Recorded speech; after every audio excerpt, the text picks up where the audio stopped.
오늘은 예배에 대한 말씀 세 번째 시간인데요. 제목 한번 따라하겠습니다. 쪼개심. 첫 번째 우리가 나눴던 말씀은 예수님께서 우리를 택하심, 우리를 하나님의 예배의 자리로 부르셔서 택하셨다라는 거였고, 두 번째는 하나님께서 우리 가운데 복을 주심, 여기에 대한 내용을 우리가 함께 나눴고요. 오늘 함께 나누려는 주제는 쪼개심이에요. 수년 전에, 지금은 저희 교회 이제 사역을 안 하고 있는데, 우리 부목사님 중에 한 분이 설교 가운데 이런 이야기를 했어요. 뭐라 그러냐면, 아니 허요한 목사님하고 자기랑 보니까 나이도 비슷하고 얼굴 생긴 건 자기가 더 잘생긴 것 같고 키도 보니 더 큰 것 같은데, 아니 왜 허 목사님은 담임 목사고 나는 부목사입니까? 이렇게 해가지고 이거를 놓고 하나님께 기도를 했대요. 하나님 왜 그러십니까? 이렇게 기도를 했어요. 하나님이 뭐라고 응답하신 줄 아세요? 그 목사님 이야기, 제 이야기가 아니고 그 목사님이 그렇게 기도를 했고 응답을 뭐라고 받았냐면, 하나님이 이렇게 대답하셨대요. 내 마음이다 어쩔래. 내 마음이다 어쩔래 이러시더라고요. 제가 그때 알았어요. 제가 안산제일교회 담임으로 온 게 하나님 마음이셨구나. 제가 그때 알았어요. 근데 여러분, 이게 가만히 생각을 해보면 예배에 있어서 이게 참 중요한 것 같아요. 하나님께서 우리를 택하셨고, 또 우리 가운데 하나님의 복을 주시고, 또 쪼개시는 일도 있고 또 나누시는 일도 있게 되는데, 이 모든 과정 가운데 결국 우리에게 필요한 건 뭐냐면 하나님의 마음을 배우는 일이죠. 하나님 마음을 알아가는 거거든요. 그 예수님께서 앞서 우리가 두 번의 시간에 나눴지만, 그 제자들과 마지막 그 십자가의 그 고난을 앞두시고 식탁을 나누실 때 그 택하심에 떡을 하나 취하시고 또 그 떡을 향하여 축복 기도를 하신 그 모든 과정 가운데 예수님이 하신 건 뭐냐면요, 예수님의 그 마음을 나누고 싶으셨던 거잖아요. 그죠? 우리를 하나님이 왜 택하셨냐? 여러분 왜 택하셨어요? 하나님께서 또 예수 그리스도의 십자가 은혜로 여러분을 하나님 자녀로 택한 그 이유가 뭐예요? 그 하나님 마음이에요. 하나님의 마음인 거예요. 하나님께서 우리를 택하기 원하셔서 하나님 자녀로 우리를 삼아 주신 거예요.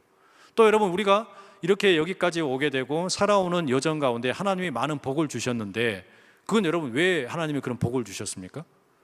그 다른 이유 없어요. 뭔가 여러분이 잘났거나 더 똑똑하거나 능력이 많거나가 아니에요. 따져놓고 보면 그것도 하나님 마음이에요. 하나님의 마음, 하나님께서 그렇게 함께 해 주신 겁니다. 그런데 이제 문제는 요 세 번째예요. 하나님이 나를 택하신 것도 그래 하나님 마음이시지, 하나님의 선택이시지, 또 하나님께서 복을 주셨다, 그래 그것도 하나님 마음이시지, 오케이 괜찮단 말이에요. 근데 마지막 세 번째가 문제예요.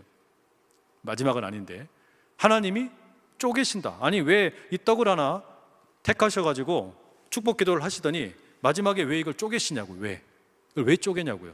이 쪼갠다 그러는 게 되게 기분이 나빠요. 그래서 뭐라 그러냐면, 하나님 왜 나를 잘게 쪼개십니까?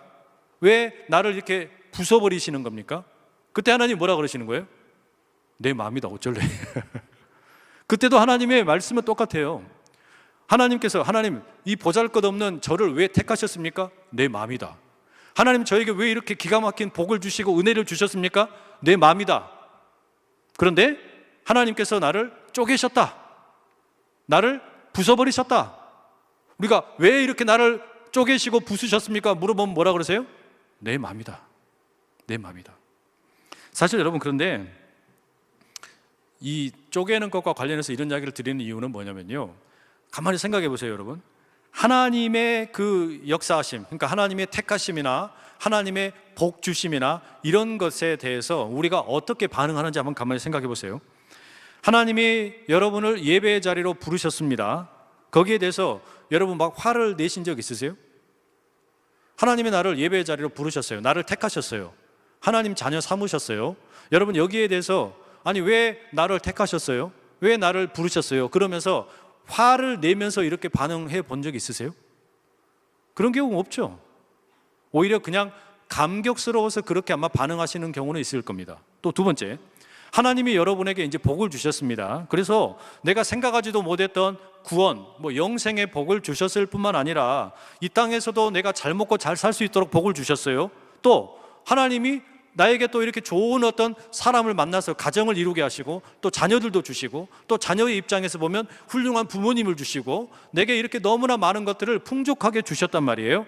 여러분 여기에 대해서 하나님 왜 나한테 이렇게 하세요? 이렇게 불평해 보셨어요? 따져 보셨어요? 저는 제 귀가 생기고 이런 불평은 들어본 적 없어요. 복을 많이 준다고 불평을 하거나 왜 이렇게 하셨냐고 따지는 경우는 없어요. 그죠? 문제는 세 번째란 말이에요. 우리가 부서지는 거, 그러니까 잘게 쪼개어지는 거에 대해서 화를 냅니다. 왜 그럴까요? 그 이유가 뭘까요? 하나님이 나를 택하신 거에 대해서 우리 화 안 냅니다. 하나님이 택하신 나에게 복을 주시는 거, 여기에 대해서도 우리 화 안 내요. 그런데 왜 잘게 쪼개어지는 것에 대해서 화를 내느냐? 이유는 간단합니다. 이게 싫기 때문에 그래요. 내 마음에 들지 않기 때문에 그런 거죠. 하나님이 나를 택해 주셨다는 거, 나를 특별하게 선택해 주셨다는 거, 이거 너무 좋거든요. 그러니까 화 안 내요. 하나님께서 나한테 뭐 그냥 넘치는 복을 주셨어요. 좋은 뭐 부모님 만나게 해주시고 돈도 많이 주시고 뭐 부자가 되게 해주시고 건강에 복을 주시고 이런 걸 가지고 화내는 경우가 없다니까요. 문제는 나를 잘게 쪼개시는 거예요. 나를 왜 쪼개냐 이거예요. 왜? 이게 마음에 안 들거든요. 내 마음에 안 든 거예요. 그래서 우리가 짜증이 나고 또 화가 나는 겁니다. 그러니까 하나님이 나를 선택해 주셔가지고 나에게 복을 주셨다. 이 선물로 받았어요. 이것만 있으면 좋겠는데 복을 주셨으면 그걸로 끝내지 왜 아픔이나 상처나 문제나 이런 것들도 내게 오게 하느냐 이거예요. 그죠? 로마서 1장 20절에 보면 이런 말씀이 있어요. 그 자막에 나오나 모르겠네요. 세번역 성경인데 한번 같이 읽어보시죠. 시작. 이 세상 창조 때부터 하나님의 보이지 않는 속성, 곧 그분의 영원하신 능력과 신성은 사람이 그 지으신 만물을 보고서 깨닫게 되어 있습니다. 그러므로 사람들은 핑계를 댈 수가 없습니다. 이 말씀이 무슨 의미입니까? 하나님께서 이 땅의 모든 피조물들 가운데 하나님의 흔적을 남겨두셨다. 그렇기 때문에 모든 피조물들은 하나님을 부인할 수 없다. 이제 그런 말씀이죠. 그죠? 그런데 이어지는 21절은 또 이렇게 돼 있어요. 사람들은 하나님을 알면서도 하나님을 하나님으로 영화롭게 해드리거나 감사를 드리기는커녕 오히려 생각이 허망해져서 그들의 지각 없는 마음이 어두워졌습니다. 그러니까 하나님이 우리를 만드실 때 우리 속에다가요, 글쎄 그게 어떤 건지는 모르겠어요. DNA인지 또는 뭐 어떤 흔적으로인지는 모르지만 하나님이 우리를 만드셨다라는 것을 흔적을 도장처럼 찍어 놓으신 거예요. 예를 들면 여러분, 우리가 뭐 무슨 돼지고기나 소고기도 보면은 도축을 하고 나서 이게 누구 겁니다라는 거 그냥 도장을 딱 찍잖아요. 그죠? 그 다음에 어떤 제품을 딱 만들어 놓고 나면은 이것은 누가 만든 겁니다. 딱 찍혀 있잖아요. 이 책 같으면 이 책은 누구 겁니다 라고 찍혀 있단 말이에요. 마찬가지로 하나님이 나를 만드실 때에는 이거는 하나님 거다, 나는 하나님의 것이다 라는 흔적을 우리 마음속에다가 넣어 두셨는데 문제는 뭐냐면 그럼에도 불구하고 하나님을 알면서도 사람들이 하나님을 인정하지 않는다는 거예요. 그게 우리의 죄악된 본성이라는 거죠. 그래서 이어지는 말씀에 보면 뭐라고 되어 있냐면 마음에 하나님 두기를 싫어한다. 바울이 그렇게 표현합니다. 우리의 마음에다가 하나님을 모셔드리기를 싫어한다. 여러분, 하나님을 모셔드리기를 싫어하게 되면은 그러면 그 자리에 이제 뭘 둘까요?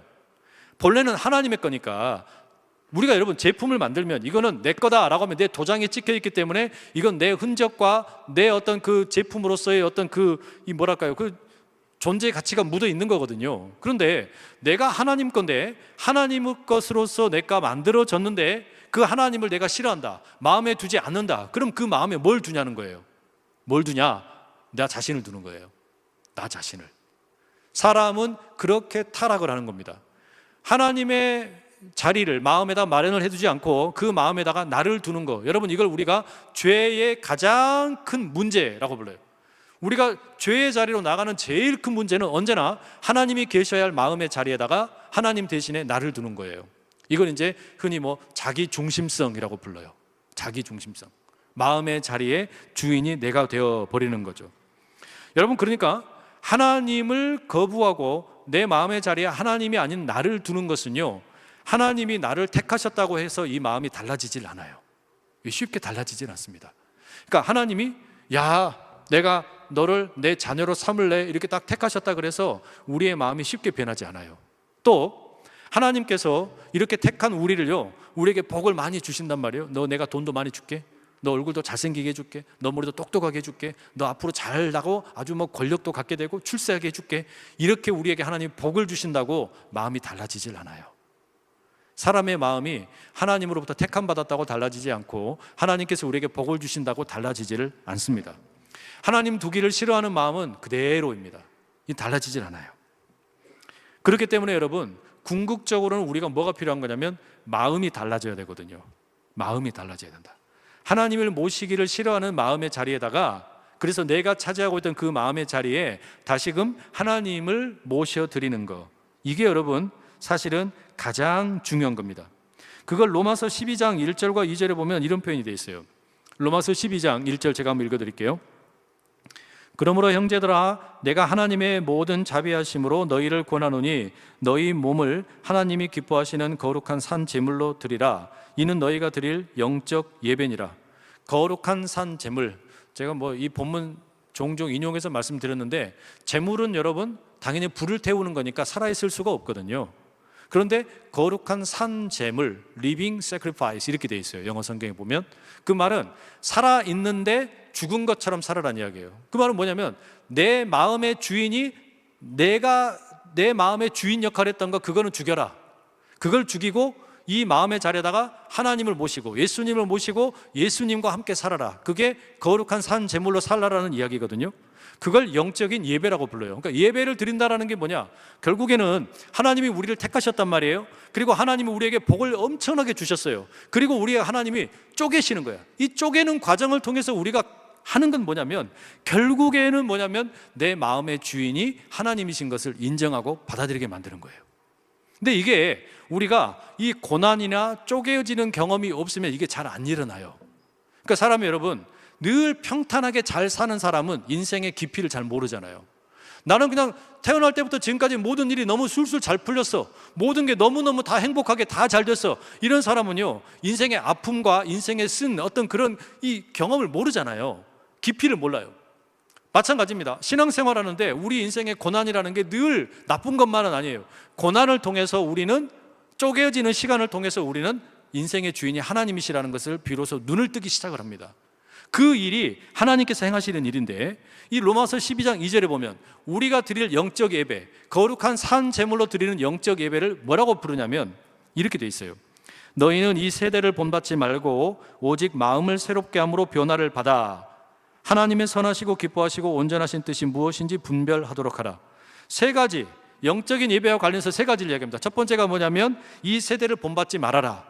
두 번째가 마음을 새롭게 함으로 변화를 받아라. 그리고 세 번째가 하나님이 기뻐하시고 선하신 뜻이 무엇인지 분별하도록 하라. 이 세 가지가 영적 예배의 요소예요. 그런데 이 중에 제일 중요한 게 뭐냐면 마음을 새롭게 함으로 변화를 받는 거예요. 내 마음을 새롭게 함으로. 그러니까 마음의 자리, 내 마음의 자리에 하나님을 모셔드리려고 하는 걸 싫어했던 내 본성을 이제는 내려놓고 이 마음의 자리에 하나님을 딱 모셔드리고 나면 어떻게 되냐? 이 세대를 본받지 않게 되는 것이고, 그때부터 무슨 일이 가능해지냐면 하나님이 기뻐하시는, 선하시고 기뻐하시는 뜻이 뭔지를 분별하기 시작을 하는 거예요. 그게 어디에서 시작한다고요? 마음을 새롭게 함으로. 마음을 새롭게 함으로 비로소 그 일이 시작이 되는 겁니다. 여러분, 그 일을 위해서 하나님은 우리가 때때로 원하지 않지만 이 쪼개어지는 일, 우리 가운데 고난이 찾아오는 일, 어려운 일이 우리에게 찾아온다는 이야기예요. 이 망가진 마음이 우리 스스로는 고쳐지지 않으니까, 마음을 새롭게 하는 일이 우리 스스로는 되지 않기 때문에 하나님이 그런 일을 우리의 예배 가운데서 깨닫게 하시고, 때때로 우리의 현실 가운데, 삶 가운데 그런 고난들을 주시는 경우가 많이 있어요. 그래서 마음을 새롭게 함으로 변화를 받아라. 예배 가운데서 우리가 꼭 경험해야 되는 일이거든요. 이 변화를 받는다라는 말이 어떤 뜻이냐면, 이 변화를 받아라는 말에서 영어 단어 가운데 메타모르포시스라는 말이 나왔어요. 이게 수능 단어로는 나올지 모르겠네요. 메타모르포시스. 조금 이제 고급 단어인데 무슨 의미냐면 탈피 또는 변태 이런 뜻이에요. 그러니까 뭐냐면 우리가 애벌레가 번데기가 되었다가 이제 그 다음에 어떻게 됩니까? 나비가 되었고 날아가잖아요. 그게 메타모르포시스예요. 그러니까 탈피, 변태, 변하게 되는 거예요. 마음을 새롭게 함으로 변화를 받는 영적 예배라는 건 그걸 말하는 겁니다. 그러니까 우리가 예배 가운데서 반드시 일어나야 되는 건 뭐냐면요, 하나님이 나를 택해 주셨다, 룰루랄라 감사하는 거 당연히 필요한데, 또 하나님이 나에게 막 복을 주셨다, 와 나는 이렇게 복덩어리야, 나는 너무너무 좋은 일이 많아, 이것도 필요하지만 그것과 함께 꼭 필요한 게 뭐냐면, 이 택하심과 복받음과 함께 필요한 게 뭐냐, 이 쪼개어지는 경험이에요. 마음이 쪼개어지는 거, 마음이 새롭게 되어가지고 변화가 되는 경험, 이게 여러분 우리에게 영적인 예배의 본질인 줄로 믿습니다. 이 예배가 필요하단 말이에요. 올 한 해 동안에 여러분, 우리 안산제일교회 모든 예배에는 이런 은혜가 충만하기를 축복합니다.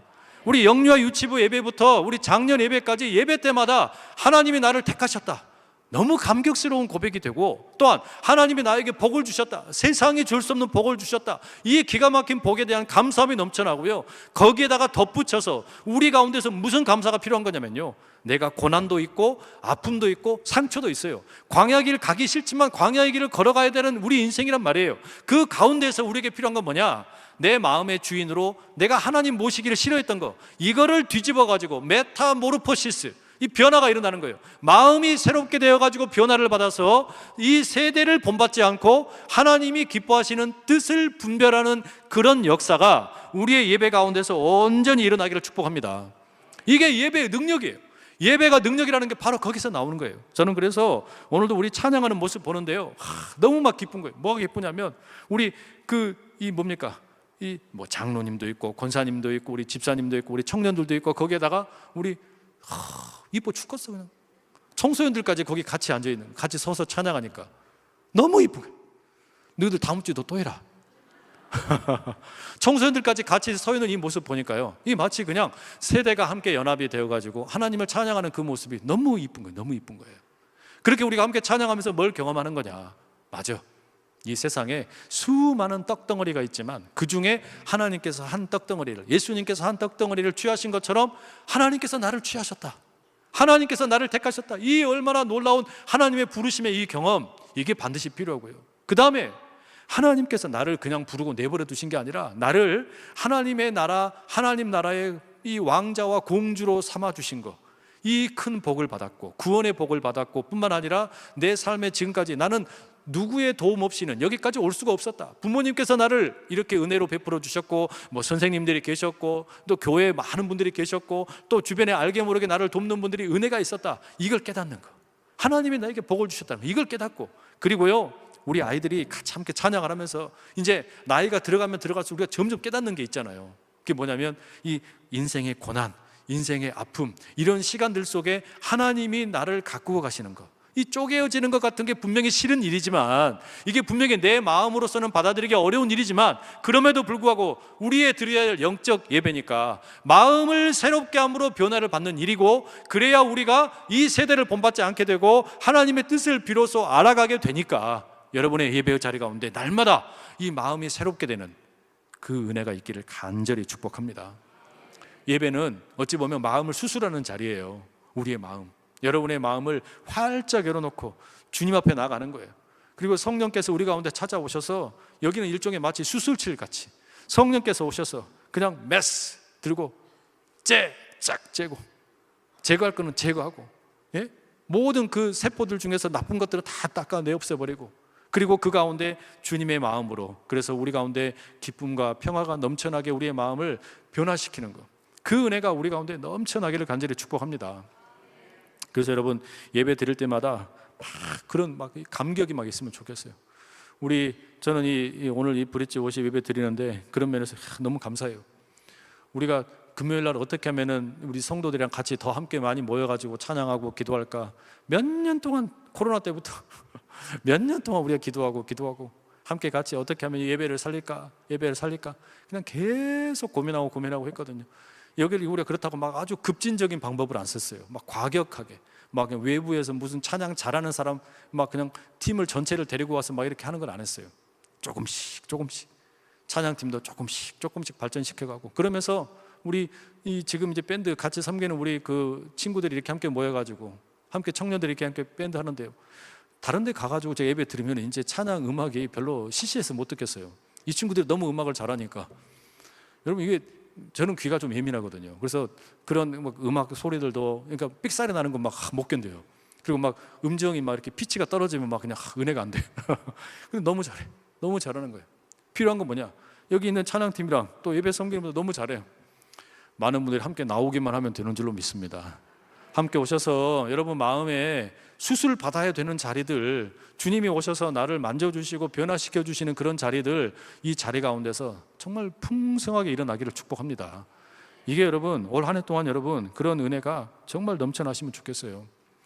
올해 정말 다른 거 안 하고 지금 우리 하는 거 우리 성경 읽기밖에 안 하잖아요. 같이 성경 읽기 하는데 제가 이것도 참 고민이었어요. 무슨 고민이냐면은 이 큰 교회가 어떻게 하면은 그래도 한 마음으로 이렇게 나아갈 수 있을까? 제가 그렇다고 막 일일이 다 신방을 다닐 수도 없는 노릇이고 어떻게 성도분들이랑 하나가 되어서 이렇게 갈 수 있을까? 근데 우리 이제 원로 목사님이 이렇게 하나님 나라로 이렇게 이제 보내드리고 이 허전함이 저는 지금도 있어요. 많이 허전함이 있어요. 성도님들에게도 아마 그런 게 있을 거예요. 오랜 시간 동안 우리에게 함께 하셨던 우리 목사님이시니까. 근데 그런 자리에서 우리에게는 어찌 보면 위로가 필요한 거거든요. 우리 교회 가운데는 우리가 뭘로 위로하고 서로를 세울 수 있을까? 다른 게 없잖아요. 이 말씀 같이 함께 같은 말씀 함께 읽고 이렇게 하는 거 성도분들이 얼마나 호응을 할까 반신반의했어요. 근데 한 보름쯤 이렇게 지나고 이렇게 보니까 많은 분들이 이렇게 함께하는 걸 보는데 어찌 보면 별거 아닌데 이 별것도 아닌데 언젠가도 말씀드렸지만 드라마 바이블 같은 거 훨씬 낭독하는 성우분들도 좋고 훌륭하게 녹음도 잘 돼 있어요. 그런데 그걸 그렇게 이제 개인적으로 하는 거는 또 의지가 약해서 우리가 잘 못하는데 우리 교회 성도들 다 함께 해보자 라고 하니까 같이 이렇게 성경 말씀은 그냥 귀 기울여 들으시는 거 보니까요 너무 감사한 거예요. 너무 감사해요. 말씀 그렇게라도 함께 읽겠다라고 하니까 저는 귀찮아요. 저는 그냥 혼자서 읽어도 그냥 충분히 할 수 있는데 이거 녹음하려고 하면 되게 좀 불편하거든요.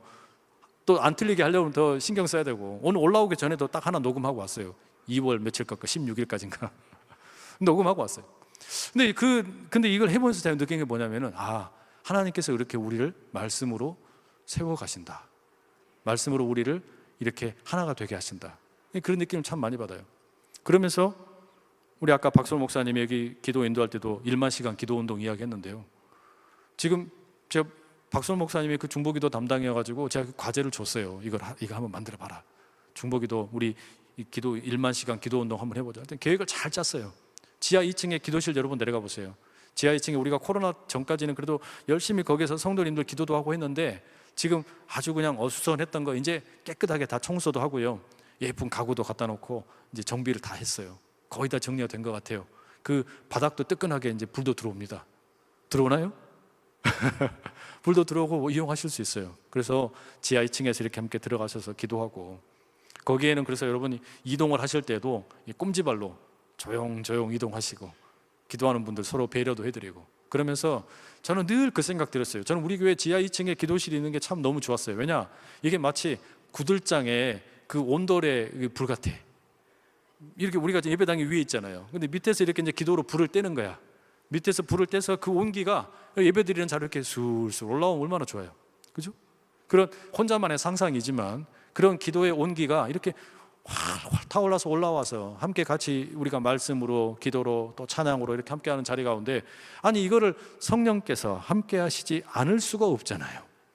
안 하시면 하나님 손해지. 믿으시면 아멘. 올 한 해 가운데 여러분 우리의 영적인 예배가 더욱 든든히 설 수 있기를 축복합니다. 마음이 변화를 받아서 이 세대를 본받지 않고 하나님의 기뻐하시고 선하시고 온전하신 뜻이 무엇인지를 분별해 나가기를 매일같이 연습하는 그런 영적인 우리의 은총이 예배의 자리 모든 예배마다 가득하기를 간절히 축복합니다. 기도하겠습니다. 사랑하는 하나님 아버지 감사합니다.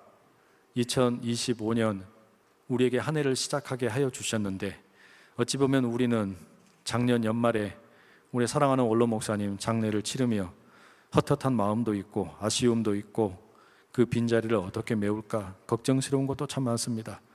우리 성도님들의 그 마음의 자리 가운데 주님이 위로자 되어 주시옵소서. 우리 온 교회 가운데 그런 하나님의 위로가 가득하게 하여 주시옵소서.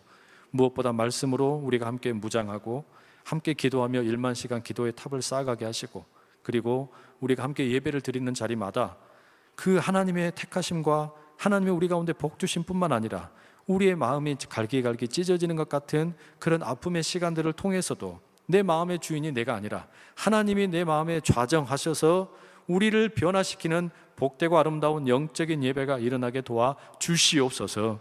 주님, 우리가 원로 목사님과 함께 간절히 원했던 성전 봉헌을 아직 못했는데 이 일을 위해서도 우리가 함께 마음을 모아서 영적인 예배를 드리며 또한 우리가 아버지 하나님 이 성전을 올려드리는 봉헌의 예배 함께 잘 드릴 수 있도록 우리 가운데 은혜에 더하여 주시옵소서. 온 성도들 가운데 그렇게 역사하여 주시고 아무리 시대가 어렵고 또 힘들어도 우리에게 주님께서 특별한 은혜 주셔서 온 성도들 가운데 2025년 어느 해보다 더 풍성한 복을 누리게 하옵소서. 예수 그리스도의 이름으로 축복하며 기도합니다. 아멘.